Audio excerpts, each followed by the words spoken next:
Alhamdulillahirabbil alamin. Alhamdulillahilladzi fadhalana ala katsirin min ibadihi al-mu'minin. Asyhadu an la ilaha illallah wa asyhadu anna Muhammadan abduhu wa rasuluh.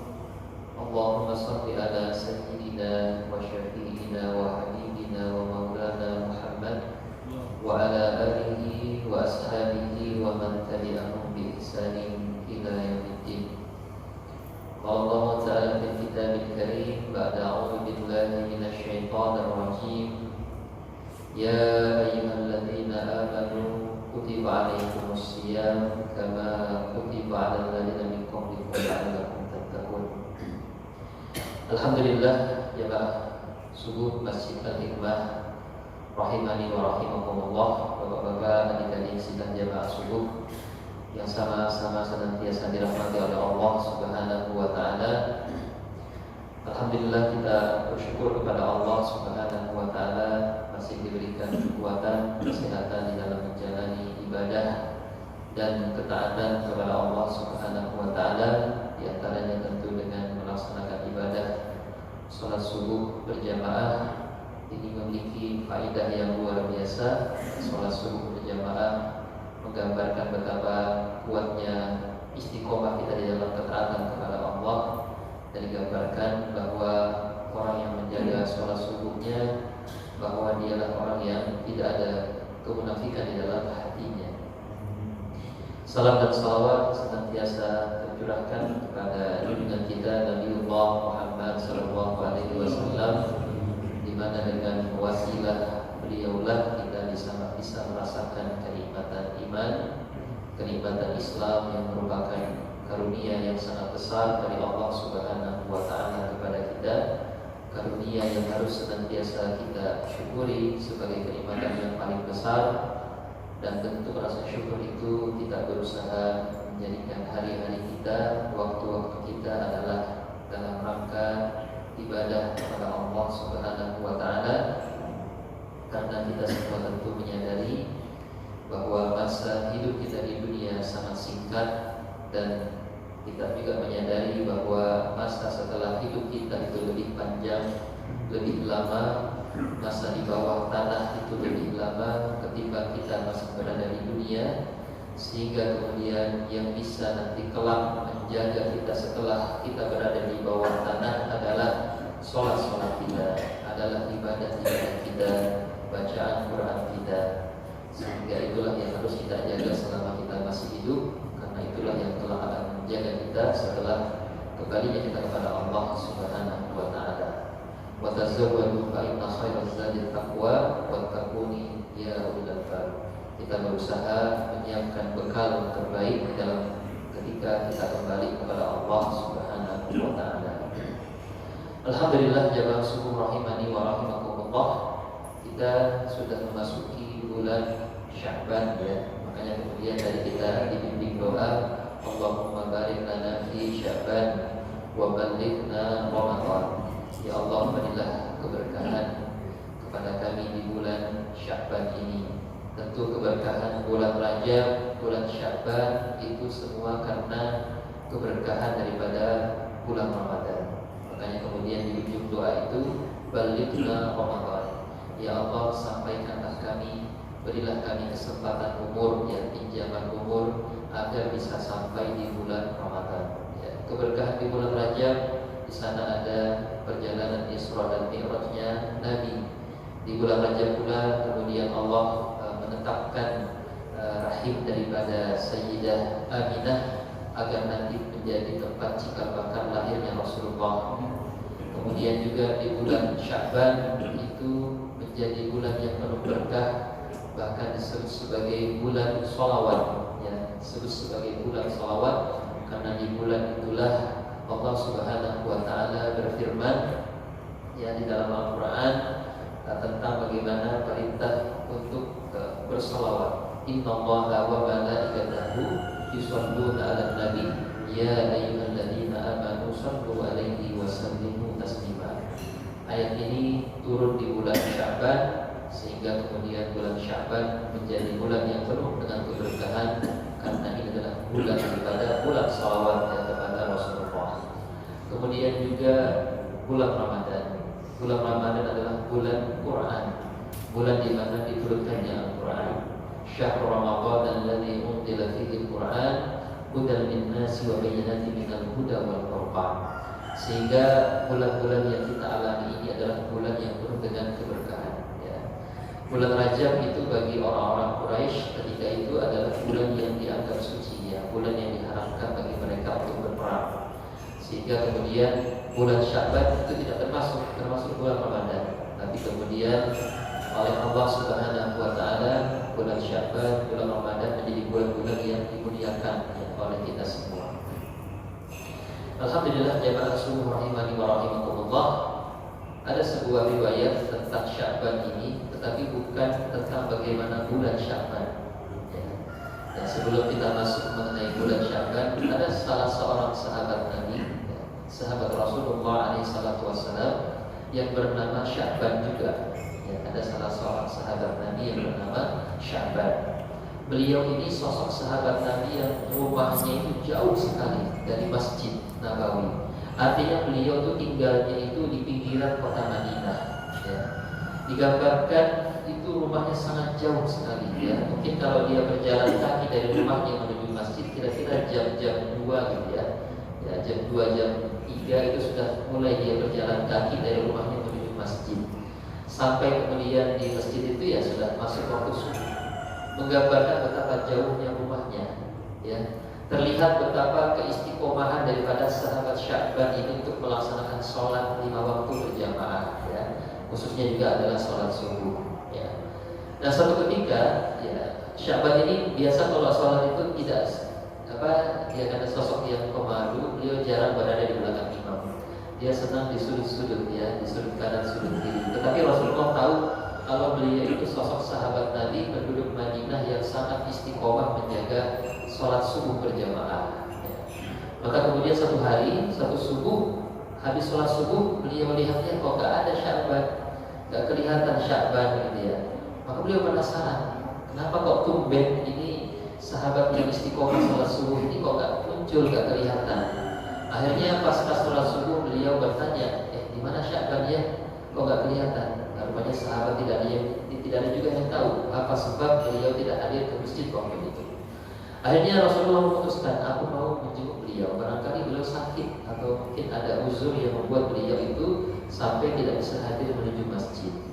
Maka beliau berjalan kaki ditemani oleh salah seorang sahabat menuju rumahnya Sya'ban. Digambarkan dalam riwayat nanti waktu duha baru beliau nyampe di rumahnya Sya'ban itu, saking jauhnya rumahnya. Kira-kira jam-jam 10-an itu lebih. Betapa jauhnya antara Masjid Nabawi dengan rumahnya Sya'ban, ditempuh dengan jalan kaki. Sampai di sana, ternyata rumahnya Sya'ban sudah ramai. Kabilah dari keluarga besarnya sudah ramai memenuhi rumahnya Sya'ban. Ternyata Sya'ban baru saja diambil nyawanya oleh Allah Subhanahu wa taala. Telah kembali kepada Allah Subhanahu wa taala. Beliau jatuh sakit, kemudian tidak bisa menuju masjid, dan ketika Rasulullah datang itu baru saja nyawanya diambil oleh Allah Subhanahu wa taala. Masya Allah, satu perjalanan yang luar biasa. Nah, ketika beliau sampai di sana, maka beliau ikut menemani bagaimana memproses jenazah daripada Sya'ban, mendoakan, mensolatkan dan seterusnya. Nah, ketika dalam proses itu istri beliau, istri daripada Sya'ban itu bertanya kepada Rasulullah SAW, ya Rasulullah, ini suamiku ini sebelum meninggal itu ada yang aneh ketika menjelang nyawanya diambil itu ketika sakaratul maut nazar, ada yang aneh pada suamiku ini. Saya bertanya kepada kau ya Rasulullah, kira-kira apa sebabnya? Maka kemudian apa itu kata Rasulullah yang bertanya kepada istri Sya'ban ini. Yang pertama, Sya'ban itu berteriak. Dia mengatakan, aduh dia mengeluh, aduh, kenapa kok kurang jauh? Kenapa kok kurang jauh? Itu yang pertama. Kemudian yang kedua dia mengeluh lagi, aduh, kenapa kok bukan yang baru? Kenapa kok bukan yang baru? Nah, kemudian yang ketiga dia mengeluh lagi, aduh, kenapa gak semuanya? Kenapa tidak semuanya? Kenapa tidak semuanya? Nah, kemudian akhirnya Rasulullah menjawab pertanyaan tersebut. Nah, jadi dalam penjelasan Rasulullah SAW, begitulah orang yang beriman. Ketika dia menjelang wafat, ketika di masa-masa nazaknya itu, Allah Subhanahu wa Ta'ala memperlihatkan balasan atas kebaikan-kebaikannya selama dia masih hidup. Betapa besar pahala yang akan diberikan atas kebaikan-kebaikan yang dia laksanakan selama dia masih hidup. Makanya kita selalu berusaha berdoa agar kita diberikan keistiqomahan di dalam mengisi hari-hari kita dengan kebaikan, dengan kebajikan, ya. Karena itulah yang kelak nanti kita saksikan ya, menjelang ajal itu betapa besarnya balasan Allah, pahala yang disiapkan kepada kita yang istiqomah menjaga hari-hari kita dengan kebaikan, kebajikan, baik secara zahir maupun batin, ya. Baik secara fisik maupun dalam hati kita. Harus kita senantiasa isi dengan kebaikan-kebaikan. Maka jawaban Rasulullah, kenapa beliau mengatakan kenapa nggak lebih jauh? Kenapa nggak lebih jauh? Rupanya Allah Subhanahu wa Ta'ala memperlihatkan pahala yang besar atas langkah kakinya yang jauh dari rumahnya menuju masjid itu. Ya, maka dia sampai mengatakan, aduh kenapa kok rumahnya nggak lebih jauh lagi dari rumahnya sekarang itu? Karena kalau rumahnya lebih jauh, lebih banyak lagi pahala yang bisa dia dapatkan. Padahal jaraknya rumah dengan Masjid Nabawi sangat jauh sekali. Ya, luar biasa. Allah memperlihatkan ternyata langkah kakinya menuju masjid itu diganjar dengan pahala yang besar oleh Allah Subhanahu wa Ta'ala. Keistiqomahannya untuk menjaga ibadah sholat subuh berjamaah itu dibalas oleh Allah Subhanahu wa Ta'ala. Sampai dia sudah mengatakan, aduh kenapa ya kok kurang jauh lagi gitu ya rumah saya gitu. Ini yang pertama. Kemudian ketika beliau mengatakan, aduh kenapa kok bukan yang baru, kenapa bukan yang baru. Jadi dikisahkan, ya, ini Rasulullah tahu cerita ini tentu dari malaikat Jibril gitu ya. Jadi ketika dia mau menuju masjid dari rumahnya, itu cuaca sangat dingin sekali. Jadi di Arab itu kalau sudah musim dingin bisa sampai 0 derajat gitu ya, sehingga sangat dingin sekali. Ya, maka kemudian dia memakai baju berlapis-lapis. Dia pakai baju berlapis-lapis. Yang baju yang paling dalam itu yang baju yang paling bagus, yang paling baru yang dia pakai. Dan baju yang paling luar itu yang baju yang lama, yang sudah lama dia pakai. Nah, ketika jalan menuju masjid, dia mendapati salah seorang yang tidak punya rumah, ya, homeless, tidak punya rumah, dia tidur di pinggir jalan. Kemudian ini musim dingin, orang ini menggigil kedinginan, ya, karena dia tidur di pinggir jalan itu, nggak punya rumah. Maka dia kasihan, maka dia buka baju lapisan luarnya itu, dia selimutkan kepada orang tersebut. Ya, dia selimutkan kepada orang tersebut ketika jalan menuju masjid itu. Maka ketika menjelang wafatnya, Allah memperlihatkan balasan Allah Subhanahu wa Ta'ala atas kebaikannya itu. Maka kemudian dia mengeluh, kenapa kok bukan baju yang baru, yang paling dalam itu yang dia pakai, yang dia berikan, yang dia selimutkan kepada orang itu? Kenapa kok malah baju yang sudah lama, yang sudah usang, yang dia selimutkan kepada orang itu? Sekalipun dia tetap dapat pahala, tapi kemudian kalau dia berikan dia justru yang lebih bagus, tentu lebih besar pahalanya dari Allah Subhanahu wa Ta'ala. Ini yang kedua. Kenapa kemudian dia mengatakan, aduh kenapa bukan yang baru, kenapa bukan yang baru? Yang ketiga kemudian kenapa dia mengatakan, kenapa nggak semuanya, gitu ya? Nah, ini juga Rasulullah menceritakan pernah satu hari di rumah, ketika itu Sya'ban berada di rumah, tentu bersama dengan istrinya, ya. Kemudian waktu itu dia sedang asik makan, ya, entah sarapan atau makan siang, tentu makan roti, ya, makan orang Arab.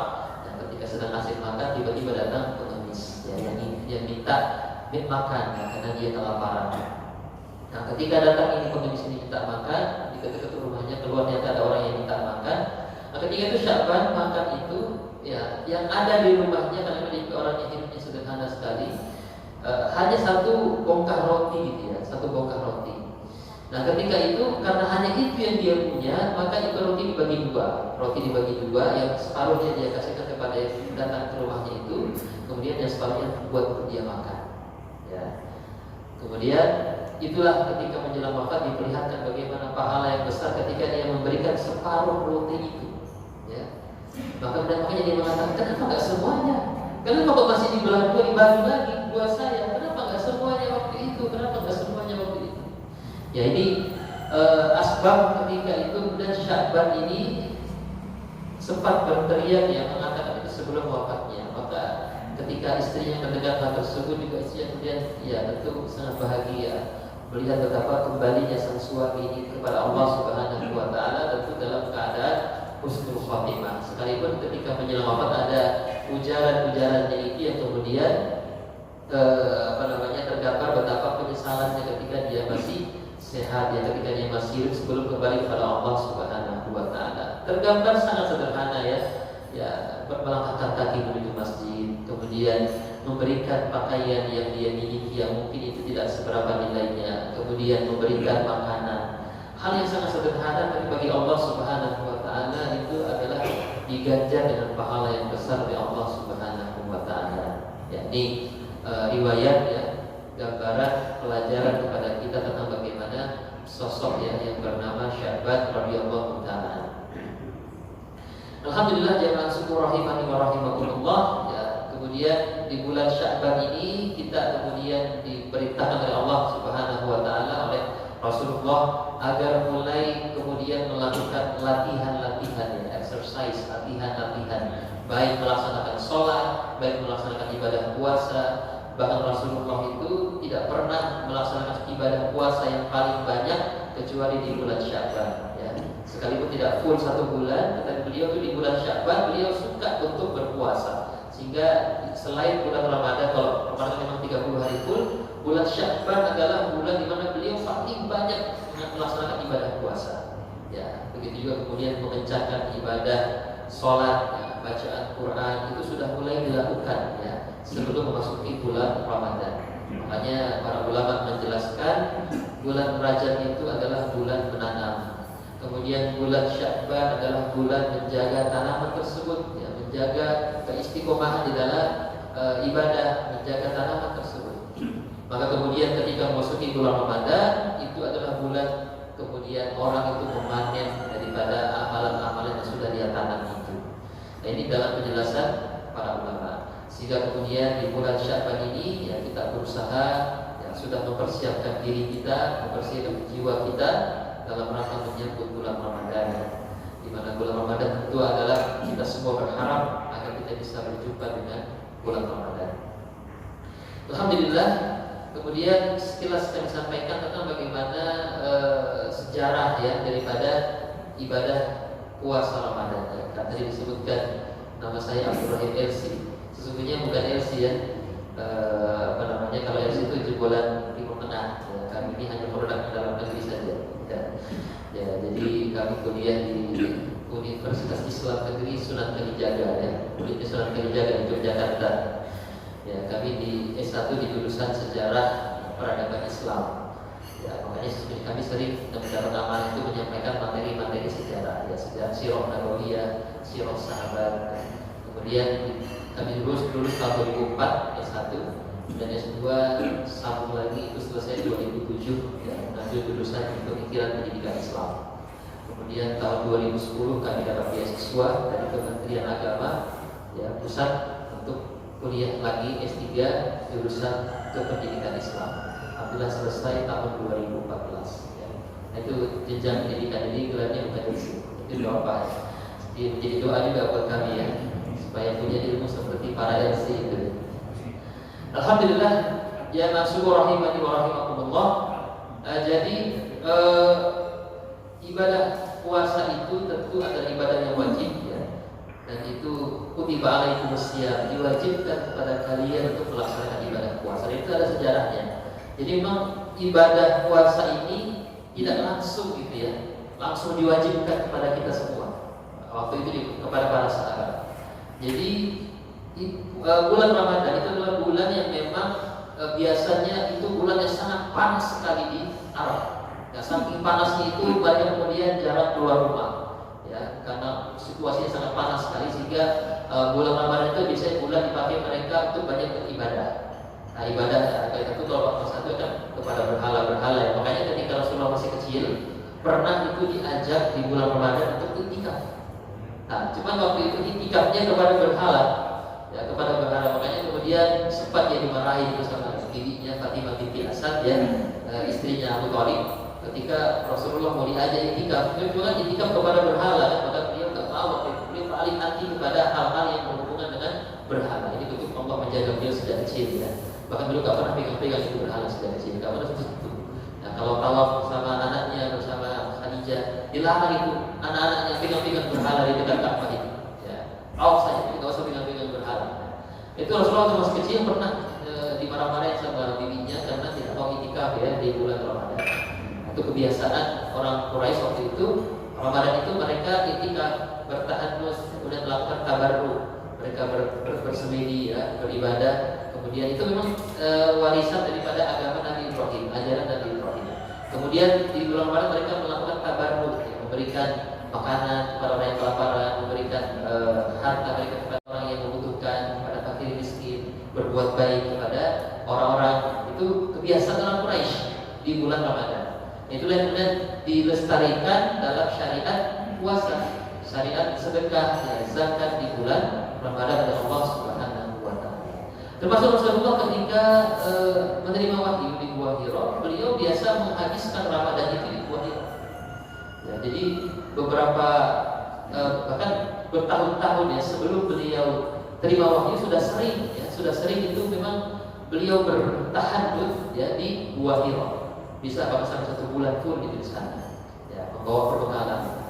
Sampai kemudian nanti, ya, ketika beliau berada di Gua Hira di bulan Ramadan, ya, ada yang mengatakan di tanggal 17 Ramadan, ada yang mengatakan di tanggal 21 Ramadan, beliau didatangi oleh malaikat Jibril, ya, membawakan wahyu, membawakan Al-Quran, surah Al-Alaq ayat 1 sampai ayat 5.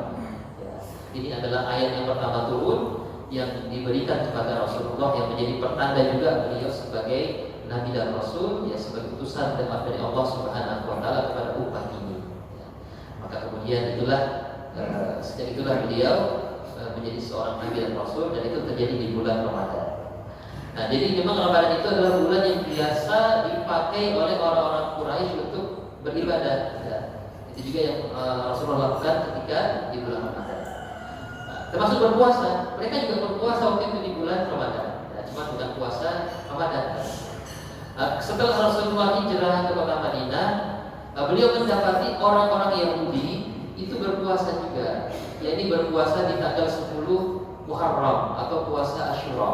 Maka Rasulullah bertanya, kalian ini puasa apa di 10 Muharram ini? Kami ini berpuasa bersyukur karena Allah Subhanahu wa taala menyelamatkan Bani Israel yang ketika itu dipimpin oleh Nabi Musa, yang dimana Allah membelahkan lautan agar kami bisa lewat dan kami selamat, dan kemudian menenggelamkan Fir'aun dan bala tentara. Kami bersyukur kepada Allah Subhanahu wa taala, maka dan itu terjadi di tanggal 10 Muharram dan kami bersyukur maka kami berpuasa. Maka kata Rasulullah, sesungguhnya kamilah, saya dan kami umat Islam yang lebih berhak untuk berpuasa. Ya, maka akhirnya beliau memerintahkan kepada kaum muslimin untuk berpuasa juga, puasa Asyura waktu itu. Ya, sebelum ada ibadah puasa Ramadan. Ya. Karena puasa Ramadan ini kan diturunkan di tahun kedua Hijrah, ya, setelah 2 tahun berada di kota Madinah.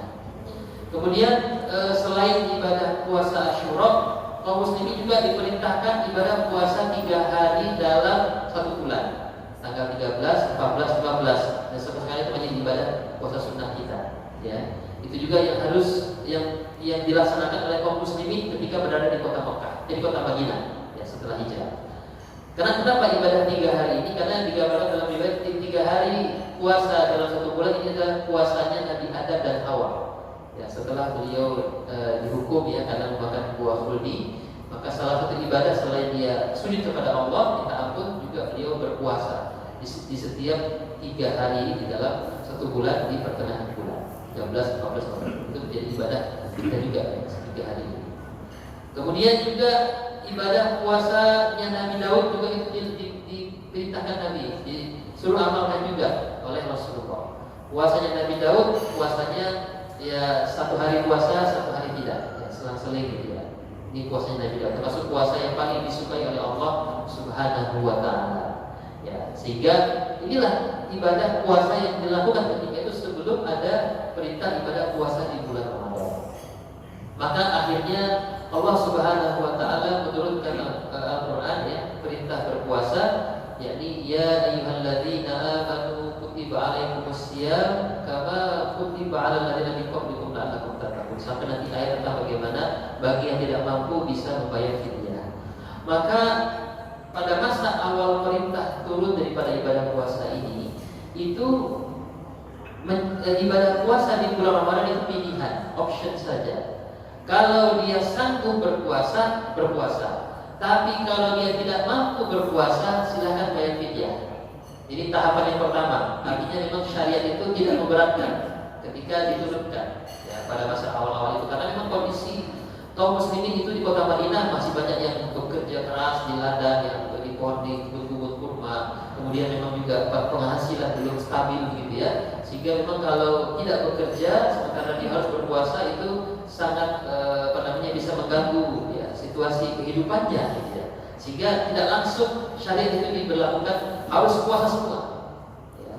Akhirnya kemudian itu berjalan beberapa kali gitu ya. Boleh kalau tidak mampu berpuasa ya silakan kemudian bayar fidyah. Ya. Sehingga ketika itu ya bagi yang mungkin malas-malasan ya dia bayar fidyah. Jadi bagi dia yang punya keistiqomahan, punya giroh untuk ibadah berpuasa, maka dia berpuasa. Pelan-pelan akhirnya orang sebagian besar kaum muslimin waktu itu sudah mulai lebih banyak yang puasa ketimbang yang bayar fidyah. Nah, pelan-pelan sudah mulai muncul kesadarannya untuk istiqomah berpuasa. Maka turun ayat lagi perintah agar mereka puasanya full. Ya. Yang boleh bayar fidyah bagi orang-orang tertentu saja. Bagi yang lansia yang tidak bisa berpuasa, bagi yang sakit, bagi yang ibu hamil ya yang tidak bisa berpuasa itu boleh bayar fidyah ya. Nah, sekalipun nanti ada dalam fikih itu harus tetap diqadha ya. Nah, jadi bahkan kalau Abu Hanifah boleh memilih antara qadha dengan fidyah ya. Maka kemudian seperti itu boleh fidyah, tetapi itu orang-orang yang khusus saja. Kalau yang dia kuat fisiknya wajib hukumnya untuk dia berpuasa. Nah, ini tahapan yang berikutnya ya, yang berikutnya. Cuma puasanya waktu itu mengikuti alam puasanya orang-orang Yahudi. Ya. Jadi memang ketika di kota Madinah waktu itu memang seringkali mensifati ibadah seperti yang dilakukan oleh orang Yahudi. Tadi Asyura kaum muslimin ikut semua puasanya orang-orang Yahudi di 10 Muharram. Nah, kemudian menyembah sholatnya menghadap kepada Baitul Maqdis, bukan kepada Baitullah di kota Mekah, bukan kepada Baitullah. Makanya kemudian selama beberapa kurang lebih 18 bulan, ada yang mengatakan 16 bulan, itu sholatnya menghadap kepada Baitul Maqdis. Kenapa demikian? Karena diharapkan itu bisa mengambil hati orang-orang Yahudi agar mereka kemudian condong hatinya kepada Islam dan masuk ke dalam Islam. Jadi mensifati ibadah itu dengan pola ibadah yang biasa dilakukan oleh orang-orang Yahudi. Nah, begitu pula dengan ibadah puasanya. Ya, jadi ketika itu puasanya itu ya sama. Jadi dimulai dari waktu subuh gitu ya, waktu fajar salat subuh sampai nanti boleh berbuka ketika di waktu maghrib. Ya. Boleh berbuka, makan minum, kemudian bahkan boleh juga berdatangan istrinya bagi bapak-bapak gitu ya, boleh beribadah. Tetapi kalau dia tidur misalnya dia tidur jam 9, jam 10 dia tidur, dia nggak boleh makan lagi. Ya, dia nggak boleh makan lagi sampai nanti buka puasa. Ya, sampai nanti buka puasa. Itu syariat yang ada ketika itu, dan itulah ibadah puasa yang dilakukan oleh orang-orang Yahudi. Ya, begitu pula puasa kaum muslim waktu itu. Ya, jadi kalau ketiduran, nah sudah nggak boleh makan lagi, nggak boleh minum lagi, ya, nggak boleh mendatangi istrinya. Gitu. Akhirnya itu berjalan sampai ada salah seorang sahabat, ini sahabat hampir mirip dengan Sya'ban tadi, dia tidak dikenal ya, tidak dikenal dalam sejarah itu, dan namanya muncul saja dalam riwayat. Artinya dia menjadi bagian daripada jamaah kaum muslimin, tetapi ya dia bukan sahabat teras lagi gitu ya. Namanya sahabat Qais bin Shirmah al-Ansari. Nah, beliau ini dari kalangan Ansar ya, dari penduduk Madinah, ya, orang penduduk setempat, bukan dari kalangan Muhajirin, makanya namanya al-Ansari. Nah, ini bekerja di kebun, ya, kebun kurma. Setiap hari dia turun ke kebun untuk bekerja. Nah, setelah itu ketika bulan Ramadan ya, maka dia puasa. Ketika dia pulang kerja, dia pulang menjelang buka gitu ya. Sampai dia datang ke rumahnya sudah waktu buka, ternyata istrinya belum menyiapkan bukaan. Ya, dia datang ke rumahnya, bagaimana? Adakah yang bisa dimakan ini buat berbuka? Waduh, ini kebetulan nggak ada apa-apa di rumah ini. Ya, tetapi karena memang beliau ini sahabat Nabi, ya nggak marah-marah ya. Kita sudah kerja satu hari ya, dari pagi sampai sore kok nggak ada makanan gitu, nggak marah-marah. Ya kemudian ya sudah, saya keluar dulu pergi cari makanan, kata istrinya. Keluarlah pergi cari makanan. Ya karena lama mungkin menunggu, akhirnya suaminya tertidur, kecapean kerja, tertidur dia. Qais bin Sirma al-Ansari ini. Pulang istrinya bawa makanan, ya bawa buka, loh kenapa tidur? Gitu ya. Sementara kalau tidur dia nggak boleh makan, nggak boleh minum. Akhirnya kata istrinya, celakalah ya, rugilah engkau wahai Qais ya, sempat diinterogasi. Kamu sudah betul-betul tidur tadi? Ya, tidur saya terlelap. Wah, berarti nggak boleh makan, nggak boleh minum. Akhirnya dia tidak buka puasa, tidak makan, tidak minum, sebagaimana syariat waktu itu. Akhirnya kemudian sampai besoknya itu dia tentunya berniat tidak, sampai nanti dia boleh makan minum nanti besoknya ketika waktunya buka puasa. Karena ketika besoknya dia dalam kondisi kelaparan ya, dia 2 hari tidak makan sudah. Hanya kemudian dia kerja, nyangkul lagi di kebunnya karena kelelahan, karena dia kelaparan, dia jatuh pingsan. Jatuh pingsan, ya dibawa ke rumahnya, dilapor kepada Rasulullah tentang bagaimana beratnya ini ibadah puasa ini. Kalau sampai ketiduran, ya bisa bikin pingsan kan dia. Akhirnya dilaporkan kepada Rasulullah. Maka turunlah ayat perintah untuk bersahur. Untuk ada syariat sahur. Jadi luar biasanya syariat Allah, sama sekali tidak memberatkan kaum muslimin ya. Bahkan memberikan keringanan. Turunlah perintah untuk bersahur. Dan bahkan kemudian diperbolehkan sekalipun ketiduran nggak apa-apa makan, nggak apa-apa minum gitu ya.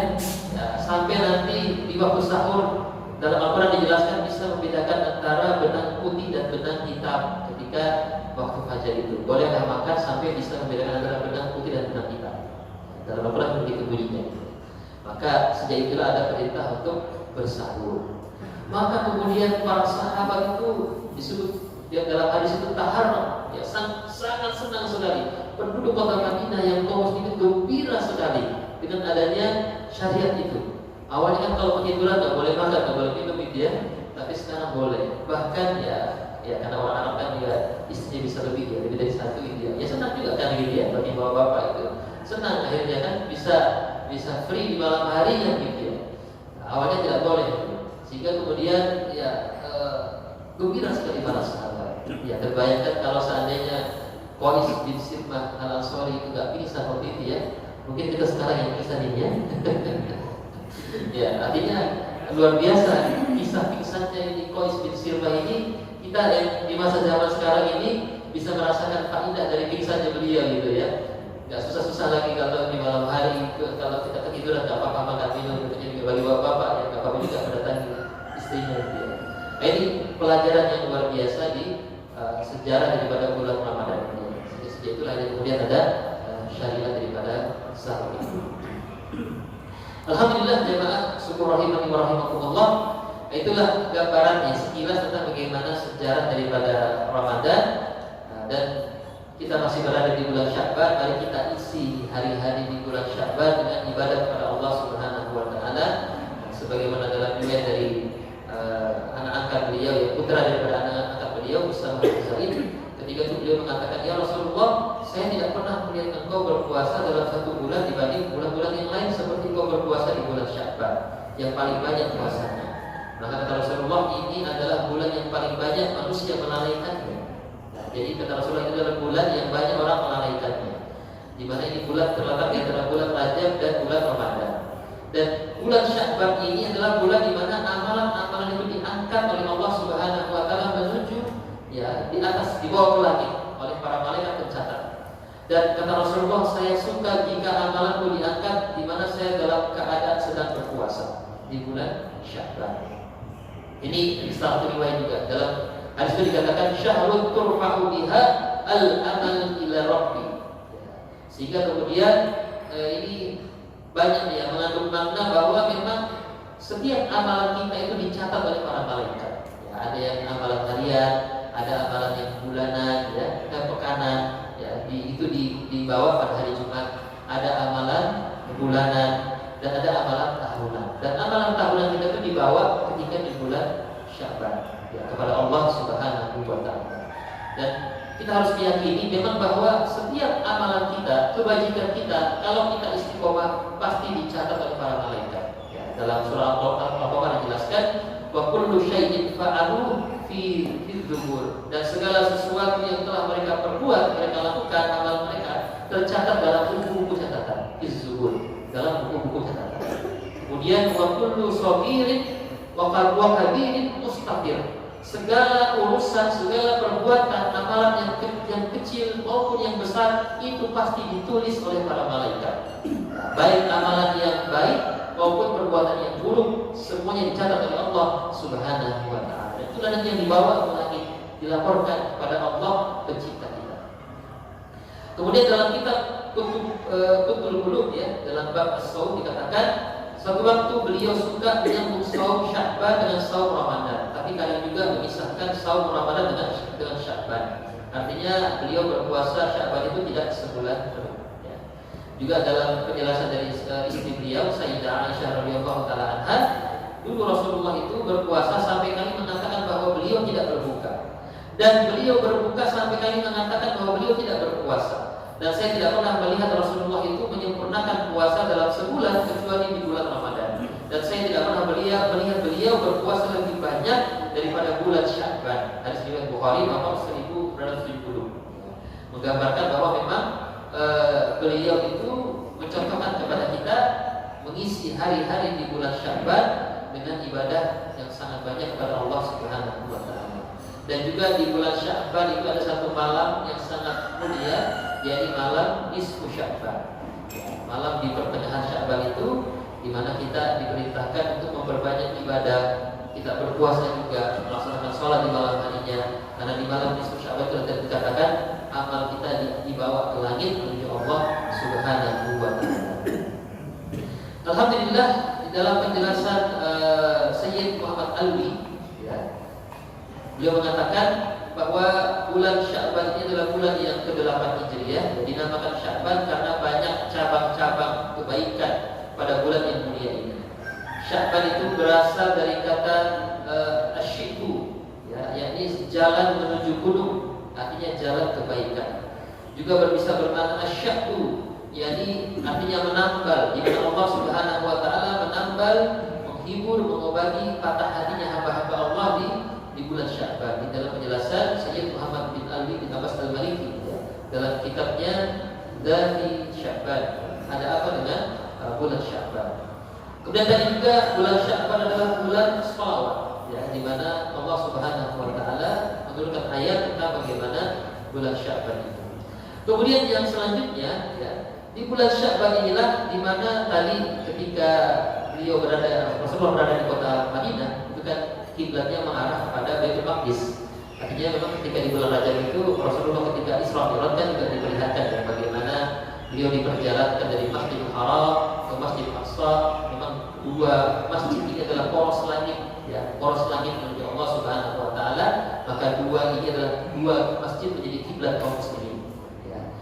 Dan keduanya ini diberkahi, barakna haulahu, di areanya semua diberkahi oleh Allah Subhanahu wa Ta'ala. Makanya kemudian pernah juga menjadi kiblatnya kaum muslimin. Cuma nanti berubah, ya. Makanya di kota Madinah ada namanya masjid yang dua kiblatnya, ya, Masjid Qiblatain, ya. Biasanya kita kalau pernah bisa sholat di sana. Dan di bulan Sya'ban itulah juga bulan yang di mana Allah menghibur hati Rasulullah dengan dikembalikannya arah kiblat kembali kepada Masjidil Haram. Jadi ketika Rasulullah suka menengadah ke langit, minta kepada Allah, ya Allah balikin ke Masjidil Haram, gitu, ya. Maka turunlah ayat A'udzubillahi minasyaitonir rajim, qad nara taqalluba wajhika fis samai falanuwalliyannaka qiblatan tardaha awalli wajhaka syatral masjidil haram. Sungguh kami melihat wajahmu wahai Muhammad kerap menengadah ke langit, maka sungguh kami akan memalingkan ke kiblat yang engkau sukai. Palingkanlah wajahmu ke arah Masjidil Haram. Luar biasa. Jadi Allah itu memenuhi keinginan hati apa yang beliau inginkan dan dikabulkan. Ini yang pertama, yang faidah yang ada di dalam bulan Sya'ban. Berpalingnya kembali kepada Masjidil Haram. Memang adalah awal masjid, ya, merupakan awal bait, rumah pertama Allah Subhanahu wa taala. Kemudian yang kedua tadi, di mana bulan Sya'ban adalah bulan penyerahan rekapitulasi daripada amal-amal kita. Dibawa oleh para malaikat pencatat, dibawa kepada Allah Subhanahu wa taala. Yang kedua, yang ketiga tadi adalah bagaimana ini merupakan bulan sholawat yang terakhir, bahwa antara kematian dan bulan Sya'ban juga ternyata ada kaitannya. Ya. Jadi ternyata di bulan Sya'ban itu juga Allah Subhanahu wa taala menentukan kapan umur kita, kapan ajal kita diambil oleh Allah Subhanahu wa taala. Maka dalam penjelasan dari Abu Ya'la dengan sanad yang hasan dari Al-Mundiri, Aisyah pernah berkata, Rasulullah itu berpuasa sepanjang bulan Sya'ban. Lalu aku bertanya kepada Rasulullah, beliau menjawab, sesungguhnya Allah menetapkan jiwa akan mati pada tahun itu. Aku ingin ajalku datang kepadaku sementara aku dalam keadaan berpuasa. Jadi Allah menetapkan umur kita itu di bulan Sya'ban, kapan diambil nyawanya oleh Allah Subhanahu wa taala. Makanya doanya itu balikna Ramadan, ya Allah, jangan diambil dulu nyawaku ya Allah. Sampaikan kami kepada bulan Ramadan. Karena di bulan Sya'ban itu ditentukan kapan umur kita itu berakhir, kapan hidup kita itu berakhir. Maka juga dalam hadis yang lain dari Rashid bin Sa'ad, Rasulullah bersabda, pada malam pertengahan bulan Sya'ban Allah mewahyukan, ini pada malam nisfu Sya'ban Allah mewahyukan kepada malaikat maut untuk mencabut nyawa yang akan dicabut pada tahun itu. Sudah ada catatannya, nama-nama yang akan dicabut nyawanya di tahun itu diberikan kepada malaikat maut pada malam nisfu Sya'ban. Ya, itu dalam hadis riwayat yang itu di dalam kitab Al-Mujalis. Kemudian pada malam pertengahan bulan Sya'ban, malam nisfu Sya'ban diserahkan kepada malaikat maut buku catatan. Lalu dikatakan, cabutlah nyawa orang yang ada dalam catatan ini. Sesungguhnya seorang hamba akan menanam tanaman, menikahi wanita, dan mendirikan bangunan sementara namanya telah dihapus dari daftar orang yang akan diambil nyawanya. Jadi ada yang dia bekerja, tetap bekerja, bahkan ada yang menikah, ada yang bikin rumah gitu ya. Ternyata namanya walaupun sudah sempat ada, itu dihapus oleh Allah Subhanahu wa taala. Kemudian juga dalam riwayat yang lain dari Umar, pelayan kepada Ghafrah, dikatakan dihapuskannya dari malaikat maut seorang yang akan meninggal pada malam Lailatul Qadar. Lalu ada laki-laki yang menikahi banyak wanita dan menanam banyak tanaman, dia bekerja di kebun, sementara namanya berada dalam daftar orang yang dimatikan. Dalam hadis riwayat Ibnu Jarir. Tapi ada juga orang yang dia kerja, ya, kemudian dia menanam tanaman, ada juga yang menikah lagi, gitu ya. Ternyata namanya tahun itu masuk dalam daftar nama yang akan diambil nyawanya oleh malaikat maut.